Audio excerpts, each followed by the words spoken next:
Hello, this is the G Bailey, and welcome back to Let's Play Mystic Ark. Since last time, I rearranged my party as I have listed in the video description, and I went back to Fruit World just to rest up. And there's one thing that I didn't know about. Yeah, if you just try to talk to the fireplace without walking into it, well, it's still alive, I guess. But yeah, that's how you're supposed to know where the final dungeon is. But alright. Also, since last time, I don't think you need it, but I bought a whole bunch of power bottles back at, what was that town? Keeping Sign in Reeshine World. I think that was the town where I got them. But like I said, you don't need them, but I'm only bringing them to counteract a potential debuff to the power stat. But yeah, that's just something I did in advance there. So let's head on into the Nexus of Darkness. What an amazing name for a final dungeon. Okay, first things first, once you get in the dungeon, then you can actually start bringing your party members around. Whoa, that is a weird looking arc there, but I suppose they all do. But alright, I decided to give the Staff of Wads to Miriene because, well, I'm going to be using her for the final dungeon here. Alright. And let's see, so to bring her in, let's use the power arc as usual. Nice thing about the Arc of Darkness is that if you infuse it into a staff and you hit an enemy with it, it's guaranteed petrification. It is really, really good. I mean, the enemies can still potentially recover from that randomly, but, I mean, it's free. So, as long as you hit the enemy, you're good. Oh, I need to use it on the figurine, not one of his items there. Let's try that again. There you go. So yeah, Arc of Darkness, really good here. I think that's the only use for it at all, unlike a lot of the other arcs. And by the way, in this dungeon, you can still meet up with Jasmine 49, so you want to watch out for her. The upper left path is a dead end for now.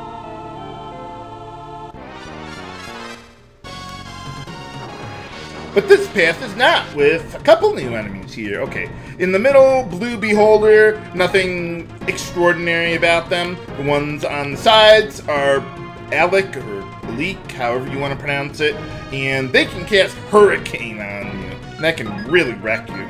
So, let's see, let's go with the good breath, because most of these enemies, well, all of them, don't have very high elemental resistances. I think Alek is like 20% resistance to all elements. Of course they use Hurricane. Absolutely! They could also use Stone or Slow on you, but no!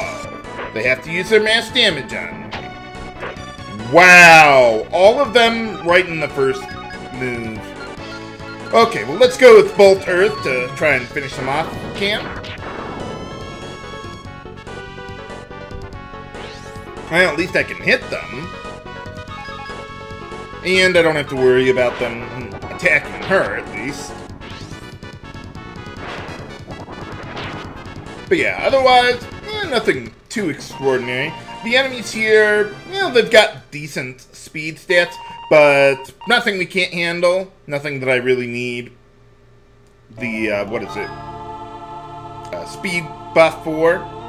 Maybe I can show something off here now. Yeah, okay, so in order to get through the dungeon, we got this boss in our way, but if you equip the Clothes of Concealment, yeah, you can just walk right through the guy without having to fight him or anything. You've got random battles still, like right there, but yeah, so that's just something that speedruns do to get through this area a bit quicker there. But yeah, I will actually fight the guy eventually, but first things first, I want to head over here to get some treasure. By the way, with the Arc of Darkness infused on a staff, you do actually have to hit them in order for it to work. But if you do, and you deal a little damage to them, then you will guarantee to petrify them. I generally prefer using the Arc of Darkness in that way if there's like 2 enemies to deal with. And it's particularly good against Jasmine 49 to stop them from using their instant death and all that. But if there's 3 enemies, go for mass damage. By the way, something to keep in mind also with petrifying enemies is that if you do petrify an enemy, it'll stop them for the current round of combat, but in subsequent rounds, they have a potential random chance to recover and then attack you immediately. So if you're dealing with Jasmine 49, you might want to watch out for that. I mean, it's good to stop them, say, in an early round of combat, but you still want to take them out before they can do anything to you. So, like, make sure you use Death Guard and things like that against them. Okay, so I'm just changing up my party a little bit here. Nothing too extraordinary, but I do want to bring in Tokio here. And, of course, put the Light Arc to use on the Muramasa. For Crab Battle! Boss time! Okay, so let's see. With this guy, he does not have a whole lot that's really extraordinary. All I really care about is being able to hit the guy. So let's see. First things first, let's get speed going on Tokio. Yeah, this guy actually has pretty decent speed. I'd like to have at least 181 speed, and we are good to go. This guy also has pretty high guard stat, but I'm not gonna bother with what was that? Yeah, I'm not gonna bother with the power spell or war cry because, yeah, I mean he just doesn't have a whole lot of HP there. Okay, let's see. I'm gonna need some speed spells for myself. I think Kamiwoo and Tokio are fine for now. Now let's see, this guy only has 50% resistance to all elements. So that's why I'm having Kamiwoo there use Blizzard Hole against that guy because, well, it's the strongest single targeting spell I've got, and I don't have anyone else who can deal as good damage without taking a lot of time for buffing. But in this case, Felys doesn't really have anything better to do, so we might as well just buff ourselves up here.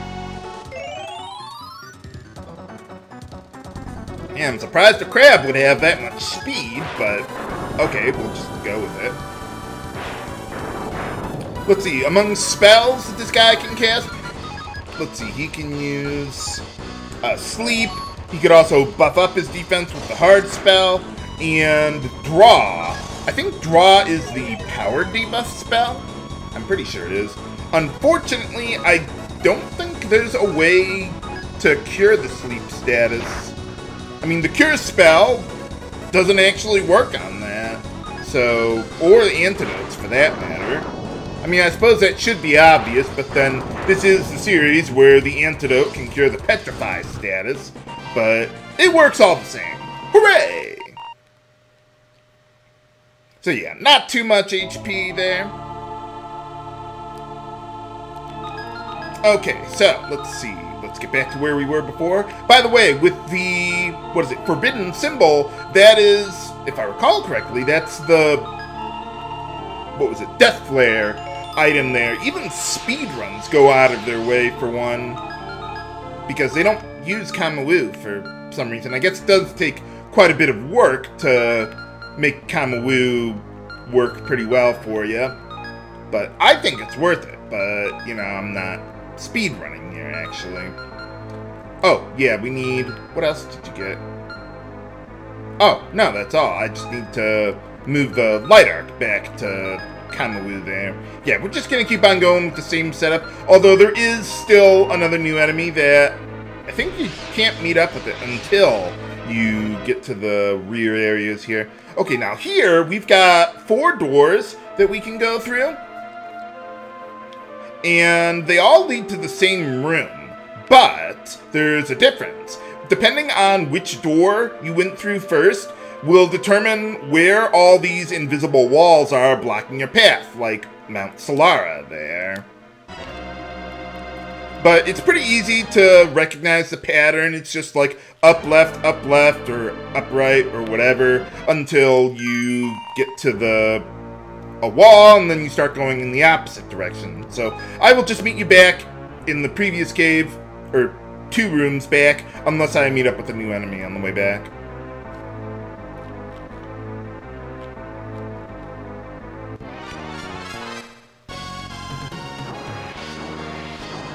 Okay, well, there it is. Let's see, Brandy Witch. They can cast Stone or High Health, so you might want to watch out for that. You know, let's go with Death Flare. I'll play it a little risky here. But let's see, Brandy Witch. Oh, yeah, it's a High Health. They could also cast, I think. Only one of them? Huh. Well, I guess I should take what I can get. Ow. Yeah, let's go. I mean, I'm not afraid of the Jasmine 49 using instant death right now because she already took her turn for the round. But I figured, let's get Death Guard going now, and then I'll deal with her later. But yeah, at this point, I'll probably have Miriene just, petrify the Jasmine 49. Yeah, so there you go. That's how that all works there. Let's see. Brandy Witch does not have a whole lot of HP, so Breath, that'd be a good way to go for mass damage there. And despite being... what is it? Yeah, despite being petrified, any enemy can still potentially dodge your physical or magical attacks for some godforsaken reason, I don't know why. But it's there. I am a little concerned about the Jasmine 49. She could recover and then try to use instant death. So I might go with Flurry from Kamiwoo instead. But now let's just go with the physical attack. Just take her out now before anything bad can happen. Yeah, we've got such a high magic stat, the enemies are going to have a really hard time making anything stick to us. Or we could just totally miss against them. Why not? Yeah, Breath with the Smarts Anklet. Did I give that back to Kamiwoo? I don't think I did. I was supposed to, but... well, I'll get back to that in a minute.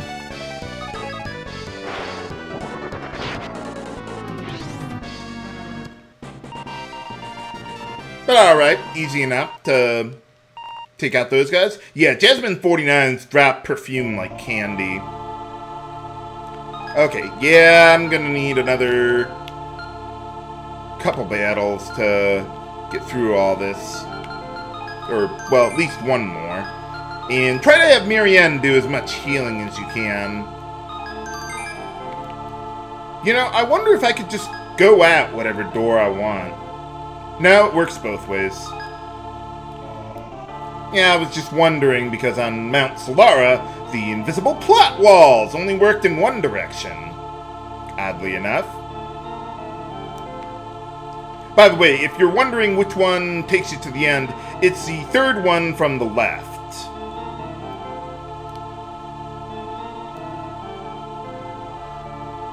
Well, unfortunately, these paths are pretty straightforward, though.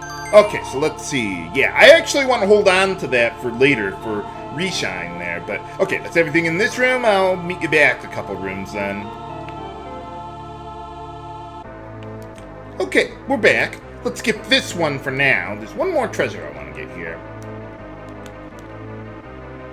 Well, it's nice of the enemies to get out of the way. Too bad they don't get blocked by the invisible plot walls either. But I suppose that makes it easier for me to get around them. Oh, wow, that was a really good trip there. But alright, which is that one again? I think that just restores all of your MP, if I recall correctly. Yeah, we got plenty of mana bottles, but let's see, those ones restore your HP too, I think. Yeah, so we got a ton of those. So, okay, I'll meet you back a couple rooms then. Alright, and the last path that'll take us to the end here, actually. Yeah, always go to the outside first and then back inside in these paths here. Yeah, I'm starting to get a little light on MP, and one thing about this dungeon, there is no healing point inside, though we will be able to leave here pretty quickly in the near future. Okay, we're actually back in the first room of the final dungeon, except we're actually in the far northwest part of the dungeon here. So we got the switch over here. Boom. It opens up a path down here right back to the entrance. So I want to take a moment to go back to an inn and rest up. And then we'll head to the end of the dungeon. So I'll be right back. Okay, we're back. Got my party the way I had it before. Whoa. Whoa. Oh, wow. I'm surprised I made it through all those guys. Holy cow. Well, at least this part we don't have any enemies to deal with. It's just a really long, winding path. There will be random enemies later, not here, but I mean, it's not like our crystal's disabled like that one area. There are no enemies on this part, but yeah, it just seems kind of odd that they make a go all the way around like that. But this is Mystic Arc. If it actually lived up to my expectations, it would be doing something wrong. But yeah, like that dark world. Holy cow, that just, well, it got dark, both literally and figuratively. Like this part, well, even more so. Fortunately, this part is pretty straightforward. All you gotta do, just keep on walking straight up, and boom, we can make our way to the end. No more random battles for the remainder of the game. So now I need to take a moment to rearrange my party before talking to that guy that you could also walk through with the Clothes of Concealment if you wanted to, but I'm not gonna, and I'll be right back. Okay, we're back. Changed my setup as I have listed in the video's description. Most notably, I've given the Holy Robe to Reeshine for boss time. And I've got Gobsmet equipped on Tokio and Felys there. Against the Nagaraja, or Raha, or however you pronounce it. But alright, first things first, I'm actually not going to be using Warcry in this battle because this guy just doesn't have enough HP for it to be worthwhile. But I do want to use Speed to help out with Reeshine's accuracy here. And yeah, that's the spell I was worried about. Freezing Hell.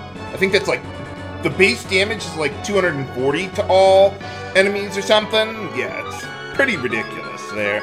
But with the, what is that? With the Gobsmets, yeah, that renders it almost harmless. Although there's not much I can do for Reeshine. I don't want to use that magic mirror on the Nagaraja though. Yeah, I'm not going to deal a whole lot of damage with Power Wave anymore because I took quite a bit of a hit. Yeah, I should have had Reeshine use Warcry first. Well, that was unexpected, but that's okay. Yeah, usually it doesn't cast Freezing Hell quite that often. It costs a lot of MP. The Nagaraja can also cast Sick on your party, so you might want to watch out for that. Well, that's not on your party, but it's I think it's a guard debuff if I recall correctly. But yeah, that's nothing too extraordinary to worry about. I do have the Wood Arc in the body armor for Felys there, so that way that'll make her immune to Sick there, at least. Makes you immune to all debuffs, by the way. And let's see. Okay, can I use full health on her? Yes, we can. Unfortunately, I do not have high health, which would have been more efficient, but yeah, that's okay. But yeah, for the most part, it's not really worth using Warcry, although, wow, Reeshine is taking a lot of hits. Usually I can go like at least 2 or 3 rounds without her taking any hits, and then I don't have to worry about healing too much. Whoa, holy crap! Well, I am a little concerned about Tokio, but Reeshine actually has to get in some hits there. If I ever catch up, I might have Reeshine, or not Reeshine, Felys do some attacking, but for right now, yeah, that's not working out too well. I usually like to have Reeshine attack first in a round, because if, you know, we take a hit, then, or like the boss uses Freezing Hell on us, then, you know, she'll have gotten the maximum damage before she would have had her turn. But alright, looks like we're finally caught up here. Let's see, the Nagaraja has 175 speed, so if I could get up to 186 to guarantee my accuracy, that would be nice. Whoa, you barely have enough. Holy cow. So let's see, if the Nagaraja doesn't inflict too much damage on us, I might just, yeah, have Felys use speed on herself there. I wouldn't bother going with speed to, like, increase your evasion. I mean, it does, but it takes so much for that to actually happen. It's not worth it. So just use what you got and go from there. Let's see. Let's just keep going with this for now.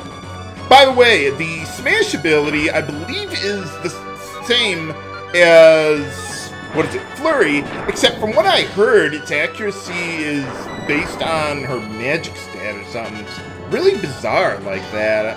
I'm not 100% sure how it works, but whatever. I would never use that, actually, with her. If I really wanted multi-targeting physical damage, I would use Lux. Speaking of which, though, as far as using Lux would go, the enemies here don't have a whole lot of HP. Not just the bosses, I mean the random enemies around here. Like, the most is Blue Beholder. They got like 420, so yeah, not really worth using the instant death against them, especially when we've got the Arc of Darkness to take care of them for us. But alright, got him. Hooray!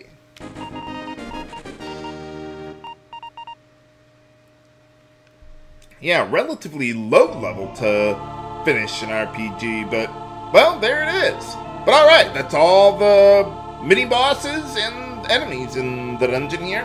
But who is the real bad guy? What do they want? Can we save the goddess and the whole world with the arcs? All shall be revealed next time on the finale of Let's Play Mystic Arc. This is H.G. Bailey, signing off. Have a good day!